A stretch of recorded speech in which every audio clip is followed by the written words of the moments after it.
ಎಲ್ರಿಗೂ ನಮಸ್ಕಾರ. ನೀವು ನೋಡ್ತಾ ಇದ್ದೀರ ಉದ್ಯೋಗ ಮಾಹಿತಿ ಯೂಟ್ಯೂಬ್ ಚಾನಲ್. ನಮ್ಮ ಚಾನೆಲ್ನಲ್ಲಿ ಕೇಂದ್ರ ಮತ್ತು ರಾಜ್ಯ ಸರ್ಕಾರಗಳಿಂದ ಹೊರಡಿಸುವಂತಹ ಉದ್ಯೋಗಗಳ ಮಾಹಿತಿ ಹಾಗೂ ಯೋಜನೆಗಳ ಸಂಪೂರ್ಣ ಮಾಹಿತಿಯನ್ನು ತಿಳಿಸುತ್ತೇವೆ. ಸೊ ಹಾಗಾಗಿ ನೀವು ಯಾರಾದರೂ ನಮ್ಮ ಚಾನಲ್ಗೆ ಸಬ್ಸ್ಕ್ರೈಬ್ ಆಗಿಲ್ಲ ಅಂದರೆ ಈಗಲೇ ಸಬ್ಸ್ಕ್ರೈಬ್ ಆಗಿ ಹಾಗೂ ಬೆಲ್ ಐಕನ್ನ ಸ್ಟ್ರಾಂಗ್ ಆಗಿ ಪ್ರೆಸ್ ಮಾಡಿ ಅಂತ ಹೇಳ್ತಾ ಇವತ್ತಿನ ವಿಡಿಯೋನ ಸ್ಟಾರ್ಟ್ ಮಾಡೋಣ. ಫ್ರೆಂಡ್ಸ್, ಕೇಂದ್ರ ಸರ್ಕಾರದ SSC ಡಿಪಾರ್ಟ್ಮೆಂಟಿಂದ GD ಕಾನ್ಸ್ಟೇಬಲ್ ರಿಕ್ವೈರ್ಮೆಂಟನ್ನು ಈಗಾಗಲೇ ಹೊರಡಿಸಿದ್ದಾರೆ. ಈ ಒಂದು ರಿಕ್ವೈರ್ಮೆಂಟ್ಗೆ ಸಂಬಂಧಿಸಿದಂತೆ ಶೈಕ್ಷಣಿಕ ಅರ್ಹತೆ ಆಗಿರ್ಬೋದು, ವಯಸ್ಸಿನ ಮಿತಿ, ವಯಸ್ಸಿನ ಸಡಿಲಿಕೆ ಹಾಗೂ ಇದರ ಪ್ರಮುಖ ದಿನಾಂಕಗಳು ಮತ್ತು ಶುಲ್ಕ ವಿನಾಯಿತಿ ಇವುಗಳ ಬಗ್ಗೆ ನಾನು ಈ ವಿಡಿಯೋದಲ್ಲಿ ಸಂಪೂರ್ಣ ಮಾಹಿತಿ ಕೊಡ್ತೀನಿ. ಸೊ ವಿಡಿಯೋನ ಎಲ್ಲಿ ಸ್ಕಿಪ್ ಮಾಡದೆ ಕೊನೆ ತನಕ ನೋಡಿ. ಫ್ರೆಂಡ್ಸ್, ನೀವು ನೋಡ್ತಾ ಇದ್ದೀರಿ, ಇದು SSC GD ಕಾನ್ಸ್ಟೇಬಲ್ನ ನೋಟಿಫಿಕೇಷನ್ ಆಗಿರುತ್ತೆ.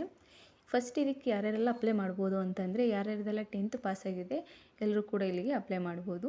ಸೊ ನೋಡಿ, ಇವರು ಡೇಟು ಯಾವಾಗ ಅಂತ ಹೇಳಿದರೆ 5/9/2024ರಿಂದ 14/10/2024 ಅಂದರೆ ಸೆಪ್ಟೆಂಬರಿಂದ ಅಕ್ಟೋಬರ್ 14ನೇ ತಾರೀಕಿಗೆ ತನಕ ಇವರು ಅಪ್ಲಿಕೇಶನ್ ಹಾಕೋಕ್ಕೆ ಕಾಲಾವಕಾಶ ಕೊಟ್ಟಿದ್ದಾರೆ. ಮತ್ತು ಇದಕ್ಕೆ ಫೀಸ್ ಪೇಮೆಂಟ್ ಕೂಡ 15/10/2024 ಅಂದರೆ ಒಂದು ದಿನ ಎಕ್ಸ್ಟ್ರಾ ಕೊಟ್ಟಿರ್ತಾರೆ ಫೀಸ್ ಪೇಮೆಂಟ್ ಮಾಡೋಕ್ಕೆ. ಸೊ ಇಲ್ಲಿ SC STಗಳಿಗೆ ಮತ್ತು ಫೀಮೇಲ್ ಕ್ಯಾಟಗರಿ ಅವರಿಗೆ ಇಲ್ಲಿ ಫೀಸ್ ಫ್ರೀ ಇರುತ್ತೆ. ಅದರ್ಸ್ ಕ್ಯಾಟಗರಿ ಅವ್ರಿಗೆ 100 ರೂಪೀಸ್ ಇರುತ್ತೆ.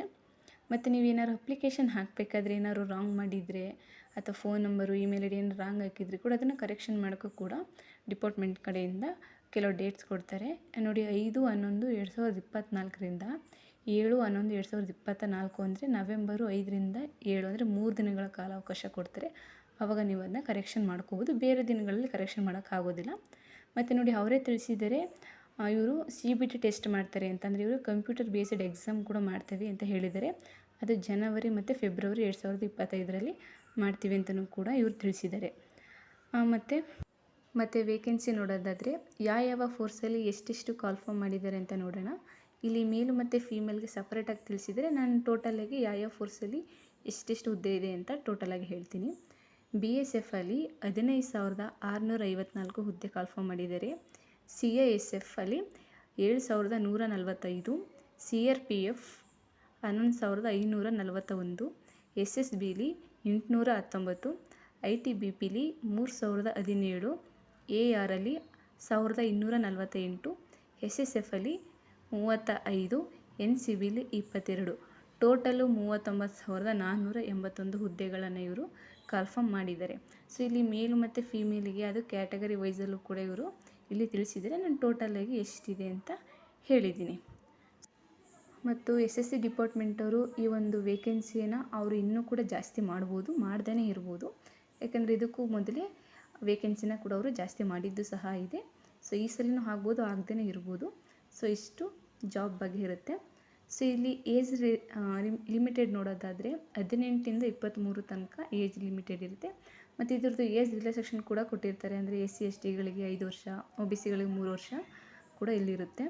ಸೊ ಮತ್ತು ಇಲ್ಲಿ ಇಂಪಾರ್ಟೆಂಟ್ ಏನು ನೋಡೋದಂದರೆ, ಓಕೆ, ಇಲ್ಲಿ NCC ಮಾಡಿರೋರಿಗೂ ಕೂಡ ಇಲ್ಲೊಂದು ಬೆನಿಫಿಟ್ ಇದೆ. ಏನಂದರೆ NCC ಮಾಡಿರೋರು C ಸರ್ಟಿಫಿಕೇಟ್ ಇದ್ದರೆ ಅವ್ರು ಎಕ್ಸಾಮ್ ಬರೀತಾರಲ್ಲ, ಅದರಲ್ಲಿ 5% ಮ್ಯಾಕ್ಸಿಮಮ್ 5% ಅವರಿಗೆ ಬೋನಸ್ ಮಾರ್ಕ್ಸ್ ಆಗಿ ಕೊಡ್ತಾರೆ. B ಸರ್ಟಿಫಿಕೇಟ್ ಇದ್ದರೆ ಅವ್ರಿಗೆ 3% ಕೊಡ್ತಾರೆ. A ಸರ್ಟಿಫಿಕೇಟ್ ಇದ್ದರೆ 2% ಅಷ್ಟು ಅವ್ರಿಗೆ ಬೋನಸ್ ಮಾರ್ಕ್ಸ್ ಅವರಿಗೆ ಕೊಡ್ತಾರೆ. ಇದೊಂದು NCC ಮಾಡಿರೋರಿಗೆ ಇದೊಂದು ಬೆಸ್ಟ್ ಅಂತಲೇ ಹೇಳ್ಬೋದು. ಮತ್ತು ಇನ್ನೊಂದು ಏನಾದ್ರು ಇಂಪಾರ್ಟೆಂಟ್ ಅಂತಂದರೆ, ಓಕೆ, ಎಕ್ಸಾಮ್ ಸೆಂಟರ್ ಈಗ ಆಲ್ಮೋಸ್ಟು ಕರ್ನಾಟಕದವರು ಎಲ್ಲೆಲ್ಲೆಲ್ಲ ಯಾಕೆಂದರೆ ಇದು ಸೆಂಟ್ರಲ್ ಗೌರ್ಮೆಂಟ್ ಎಕ್ಸಾಮ್ ಆಗಿರೋದ್ರಿಂದ ಓವರಾಲ್ ಇಂಡಿಯಾದಲ್ಲಿ ಎಕ್ಸಾಮ್ ನಡೆಯುತ್ತೆ. ಸೊ ನಮ್ಮ ಕರ್ನಾಟಕದವರು ಎಲ್ಲೆಲ್ಲೆಲ್ಲ ಅಪ್ಲಿಕೇಶನ್ ಹಾಕ್ಬೋದು, ಎಕ್ಸಾಮ್ ಸೆಂಟರ್ ಯಾವುದಿದೆ ಅಂತ ನೋಡಿ ಇಲ್ಲಿ ತಿಳಿಸ್ತಾ ಇದ್ದೀನಿ. ಇಲ್ಲಿ ಸೀರಿಯಲ್ ನಂಬರ್ 3 ಇದೆಯಲ್ಲ, ಅಲ್ಲಿ ನೀವು ನೋಡ್ಬೋದು ಬೆಂಗಳೂರು, ಬೆಳಗಾವಿ, ಕಲಬುರಗಿ ಅಥವಾ ಗುಲ್ಬರ್ಗ, ಮಂಗಳೂರು, ಮೈಸೂರು, ಶಿವಮೊಗ್ಗ, ಹುಬ್ಬಳ್ಳಿ, ಉಡುಪಿ ಇದಿಷ್ಟು ಎಕ್ಸಾಮ್ ಸೆಂಟರ್ಗಳಾಗಿರ್ತವೆ. ಇದರಲ್ಲಿ ನಿಮಗೆ ಯಾವುದು ನಿಯರೆಸ್ಟ್ ಆಗಿರುತ್ತೆ ಅದಕ್ಕೆ ನೀವು ಫಸ್ಟು, ಸೆಕೆಂಡು, ಥರ್ಡ್ ಅಂತ ನೀವು ಪ್ರಿಫರೆನ್ಸ್ನ ಕೊಟ್ಕೋಬೋದು. ಓಕೆ, ನೆಕ್ಸ್ಟ್ ನೋಡೋಣ. ಓಕೆ, ಇದು ಎಕ್ಸಾಮ್ ಪೇಪರಿಗೆ ಸಂಬಂಧಪಟ್ಟಿದ್ದಾಗಿರುತ್ತೆ. ನೋಡಿ, ಜನರಲ್ ಇಂಟೆಲಿಜೆನ್ಸ್ ಆ್ಯಂಡ್ ರೀಸನಿಂಗಲ್ಲಿ 20 ಕ್ವಶನ್ 40 ಮಾರ್ಕ್ಸ್ ಇರುತ್ತೆ. And general knowledge and general ಅವೇರ್ನೆಸ್ಸಲ್ಲೂ ಕೂಡ 20 ಕ್ವಶನ್ ಇರುತ್ತೆ, 40 ಮಾರ್ಕ್ಸ್ ಇರುತ್ತೆ.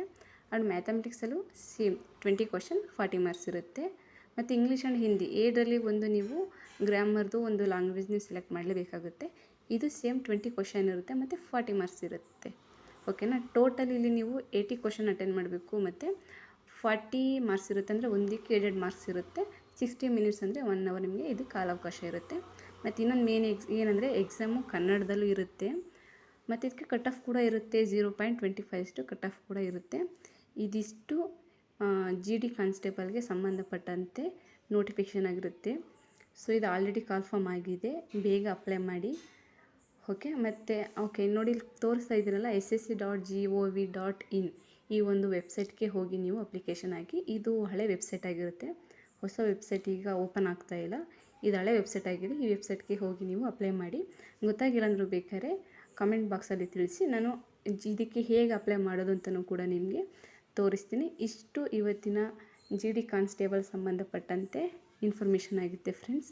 ಇದರಲ್ಲಿ ನಿಮ್ಗೆ ಏನಾದರೂ ಡೌಟ್ಸ್ ಇದ್ದರೆ ಕಮೆಂಟ್ ಬಾಕ್ಸಲ್ಲಿ ತಿಳಿಸಿ. ಓಕೆ, ಮತ್ತು ಹೆಚ್ಚಿನ ಮಾಹಿತಿಗಾಗಿ, ಹೆಚ್ಚಿನ ಜಾಬ್ ಅಪ್ಡೇಟ್ಸ್ಗಾಗಿ ನನ್ನ ಯೂಟ್ಯೂಬ್ ಚಾನಲ್ನ ಫಾಲೋ ಮಾಡಿ, ಸಬ್ಸ್ಕ್ರೈಬ್ ಮಾಡಿ ಆ್ಯಂಡ್ ಸಪೋರ್ಟ್ ಮಾಡಿ. Thank you.